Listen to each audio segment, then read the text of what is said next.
दोस्तों, आपने पौराणिक हिंदू ग्रंथों में उल्लेखित देवी या अप्सराओं की सुंदरता के बारे में तो सुना ही होगा। सबकी सब एक से बढ़कर एक थी, लेकिन क्या आपके मन में कभी ये प्रश्न आया है कि आखिर इन सब में सबसे अधिक सुंदर कौन थी? वैसे आज के इस वीडियो में हम आपको हिंदू महाकाव्य जैसे रामायण, महाभारत इत्यादि ग्रंथों से ली गई जानकारियों के आधार पर करीब 8 ऐसी अद्वैत सुंदर स्त्रियों के बारे में बताएंगे, जिनके सौंदर्य के आगे देवता, असुर, नर व मुनिजन इत्यादि सभी के सभी पानी भरते थे। लेकिन शुरू करने से पहले अभी तक यदि आपने इस चैनल को सब्सक्राइब, वीडियो को लाइक व शेयर नहीं किया है तो जल्दी से कीजिए। नमस्कार और एक बार फिर स्वागत है आप सभी का आपके अपने वीडियो कलेश यूट्यूब चैनल पर। दोस्तों, आपने मेनका के बारे में तो सुना ही होगा। ये स्वर्ग लोक की सबसे सुंदर अप्सराओं में भी सबसे श्रेष्ठ थी। एक बार इंद्र के कहने में आकर इसने महान ऋषि विश्वामित्र के हजारों वर्षों के तप को एक ही झटके में भंग कर दिया था, और न सिर्फ भंग किया बल्कि शकुंतला नामक एक कन्या को भी जन्म दिया। ये ऋषि कश्यप व देवी प्रधा की पुत्री थी। इनका विवाह उन्नयु नामक गंधर्व से हुआ। इसका उल्लेख हमें ऋग्वेद व महाभारत के आदि पर्व में देखने को मिलता है। अर्जुन के जन्म समारोह तथा स्वागत में इन्होंने ऐसा नृत्य प्रस्तुत किया था जैसा नृत्य आज तक फिर कभी नहीं हुआ। एक बार की बात है, अपूर्व सुंदरी होने के कारण इन पर प्रशत नामक गंधर्व मोहित हो गया। उसने इनके साथ संबंध भी बनाए, जिसके फलस्वरूप द्रुपद नामक पुत्र का जन्म हुआ। अतः दोस्तों, इस सूची में हम मेनका को सुंदरता के मामले में 8वें स्थान पर रखते हैं। अब बात करते हैं अगली सुंदरी की। दोस्तों, जनक दुलारी देवी सीता अत्यंत ही रूपवती स्त्री थी। इनके लंबे बाल, तीखा नैन नक्श, कोमल अंग किसी के भी मन को विचलित करने वाला था। इनके समान धरती पर आज तक कोई भी देवी, गंधर्व कन्या, यक्षिणी या कोई और नारी नहीं हुई। वाल्मीकि रामायण के अरण्य कांड के सर्ग 46 के अनुसार जब रावण ने देवी सीता को कुटिया में देखा तो उसने कहा, देवी तुम स्वर्ण के समान चमकने तथा कमल के दिव्य पुष्प के समान सुगंध वाली हो। ऐसा जान पड़ता है कि मानो तुम साक्षात लक्ष्मी या कोई उससे भी उत्तम अप्सरा हो। तुम्हारे शरीर की दिव्य सुंदरता बेजोड़ है। मैंने आज तक तुम जैसी अप्रतिम सुंदर स्त्री इस धरती पर नहीं देखी। अतः दोस्तों, हम देवी सीता को इस सूची में 7वें स्थान पर रखते हैं। अब बात करते हैं अगली सुंदर स्त्री की। दोस्तों, महाभारत की नायिका द्रौपदी को कौन नहीं जानता। 5 पतियों की चहीती द्रौपदी अपने समय की सबसे सुंदर स्त्री थी। श्याम वर्ण, खिले हुए कमल दल के समान चंचल नेत्र वास्तव में देखने योग्य थे। कहते हैं, राजकुमारी द्रौपदी के शरीर से सदैव नील कमल के दुर्लभ पुष्पों की सुगंध आती थी। महाभारत के आदि पर्व के अध्याय 166 के अनुसार इनका जन्म एक यज्ञ से हुआ था। इसी कारणवश इन्हें याज्ञ सेनी भी कहा जाता है। इतना ही नहीं, अपितु इन्हें सदैव कुमारी बने रहने का वरदान प्राप्त था। इसी वजह से ये एक से अधिक पतियों के साथ रमण करने के बाद भी सदा ही 16 साल की कुंवारी बने रहती थी। अतः इस सूची में हम इन्हें सुंदरता के मामले में 6ठा स्थान देते हैं। अब बात करते हैं अगली सुंदरी की। महाभारत के अनुसार रुक्मिणी विदर्भ देश के राजा भीष्म की पुत्री थी। परिवार में इनके अतिरिक्त इनके 5 भाई भी थे, किंतु रुक्मिणी सर्वगुण संपन्न तथा परम सुंदरी थी। जैसे जैसे रुक्मिणी का स्वयंवर करीब आने लगा, वैसे वैसे इनके रूप तथा गुणों की चर्चाएं चारों दिशाओं में फैलने लगी। हालांकि स्वयंवर तो मात्र एक बहाना था, क्योंकि रुक्मिणी का भाई रुक्म अपनी बहन का विवाह चेदी देश के राजा शिशुपाल से करना चाहता था। वो इसलिए क्योंकि शिशुपाल उनका परम मित्र जो था, किंतु रुक्मिणी तो मन ही मन केशव को चाहती थी। उसने उनके बारे में बहुत कुछ सुना था, लिहाजा स्वयंवर से ठीक पहले उन्होंने उन्हें संदेश भिजवाया और कहा कि मैं केवल आपसे ही विवाह करना चाहती हूँ। उधर संदेश पाते ही वे उसका हरण करने के लिए निकल पड़े, और ऐसे ही जब उन्होंने रुक्मिणी को प्रत्यक्ष रूप से देखा तो वे भी ऐसा अप्रतिम सौंदर्य देख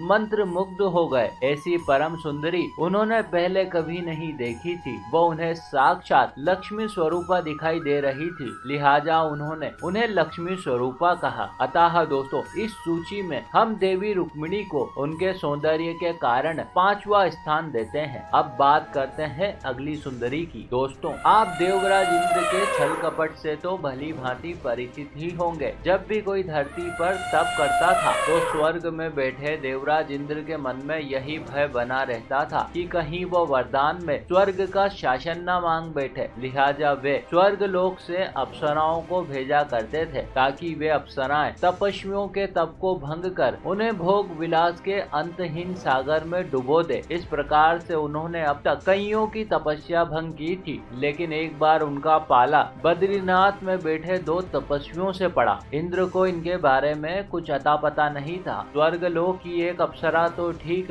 अपितु सभी अप्सराएं मिलकर भी इनके तप को खंडित न कर सकी। अंततः नर नारायण ने क्रोधित होकर अपनी जंघा से ऐसी परम सुंदर अप्सरा प्रकट की जिसके सौंदर्य के आगे एक तो क्या बल्कि असंख्य अप्सराओं का सौंदर्य भी फीका था। ऐसी परम सुंदरी किसी अन्य ने तो क्या देवराज ने भी आज तक नहीं देखी थी। उसे अपनी करनी पर बहुत ही पछतावा हुआ और इस सब के लिए उसने उनसे क्षमा मांगी और तब उन्होंने उसे क्षमा करते हुए उस रूपवती अप्सरा को सौंप दिया। आगे चलकर उनका नाम उर्वशी पड़ा। अतः दोस्तों इस सूची में हम अप्सरा उर्वशी को 4था स्थान देते हैं। अब बात करते हैं अगली सुंदरी की। प्राचीन अवंतिका नगरी यानी कि उज्जैन में सत्राजीत नामक राजा राज करते थे। उनके पास 2 बेशकीमती वस्तुएं थी, जिनमें से एक थी श्यामंतक मणि। कहते हैं इस मणि से स्वर्ण उत्पन्न होता था। एक दिन की बात है, सत्राजीत का भाई प्रसेन उस मणि को धारण कर जंगल में शिकार खेलने चला गया, किंतु लंबा समय बीत जाने के बाद भी नहीं लौटा। अतः सत्राजीत को लगा कि श्री कृष्ण ने उसके भाई का वध कर मणि को हत्या लिया। अब उस नगर के सामान्य जनमानस भी उन्हें चोर और हत्यारा समझने लगे। जल्द ही ये खबर श्री कृष्ण तक पहुंच गई,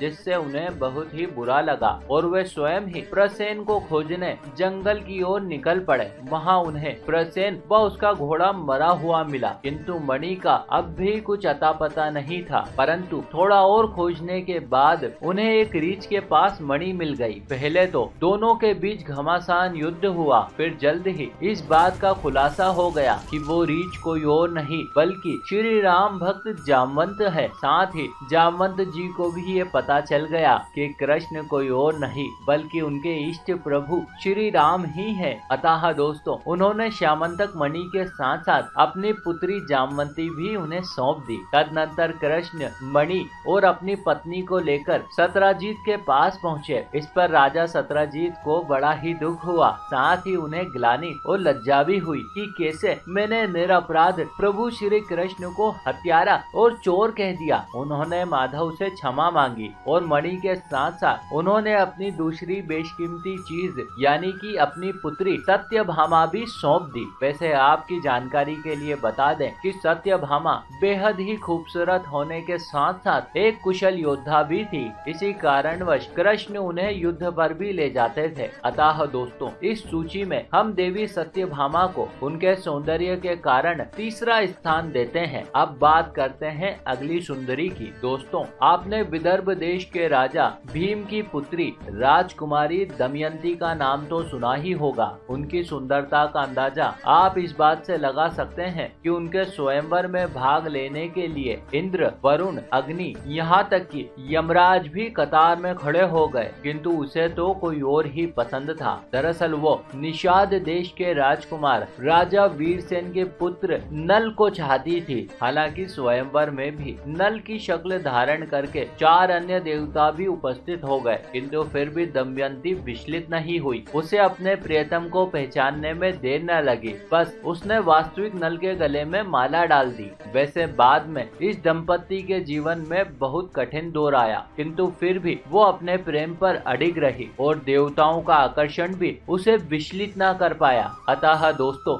इस सूची में हम देवी दमयंती को उनके सौंदर्य के कारण 2रा स्थान देते हैं। अब बात करते हैं अगली सुंदरी की। दोस्तों अहिल्या ब्रह्मा जी की पुत्री थी। इनको सदैव कुमारी बने रहने का वरदान था। ये इतनी अधिक सुंदर थी कि देवतागण तो क्या अपितु नर मुनि और तपस्वी भी इनसे विवाह करना चाहते थे। यहाँ तक कि देवताओं के राजा इंद्र इनके स्वयंवर में सबसे आगे खड़े थे, किंतु नियति को तो कुछ और ही मंजूर था। स्वयंवर जीतने की शर्त ये थी कि जो भी ब्रह्मांड का चक्कर लगाकर सबसे पहले लौट आएगा, बस वही इस अगिन सुंदरी का वरण करेगा। प्रतियोगिता आरंभ हुई। सब के सब अपने अपने वाहन पर सवार हो निकल पड़े, किंतु उसी समय महर्षि गौतम शिवलिंग की परिक्रमा कर रहे थे। बस इसी आधार पर परमपिता ब्रह्मा ने उन्हें विजेता घोषित कर दिया। फलस्वरूप उन्होंने अहिल्या का वरण किया, किंतु देवराज ने इस बात को अन्यथा लिया और ऐसे ही एक दिन काम के वशीभूत हो उसने गौतम ऋषि का स्वरूप बनाकर अहिल्या के साथ विषय भोग किया। स्वभावतः ऋषि गौतम अत्यंत ही क्रोधित हो उठे। उन्होंने देवराज इंद्र को श्राप दिया, साथ ही साथ अपनी पत्नी को पाषाण का बन जाने का श्राप दिया। अतः दोस्तों, अहिल्या के अद्वैत सौंदर्य के कारण ही हम उन्हें इस सूची में प्रथम स्थान पर रखते हैं। वैसे इसके अतिरिक्त कामदेव की पत्नी रति, देवी लक्ष्मी, देवी पार्वती, देवी सरस्वती, रावण की पत्नी मंदोदरी, देवराज इंद्र की पत्नी शची, बाली की पत्नी तारा तथा पुराणों में राधा जी की सुंदरता का खूब बखान मिलता है, लेकिन हमने उन्हें इस सूची में सम्मिलित नहीं किया। इसी के साथ हमारी ये जानकारी भी यहीं समाप्त हुई। आशा करते हैं आपको हमारा प्रस्तुतिकरण व प्रयास जरूर अच्छा लगा होगा। आपने हमें इतने प्रेम से सुना, इस सब के लिए आपका बहुत बहुत आभार। हम जल्द ही मिलेंगे आपसे अगले वीडियो में। तब तक के लिए नमस्कार।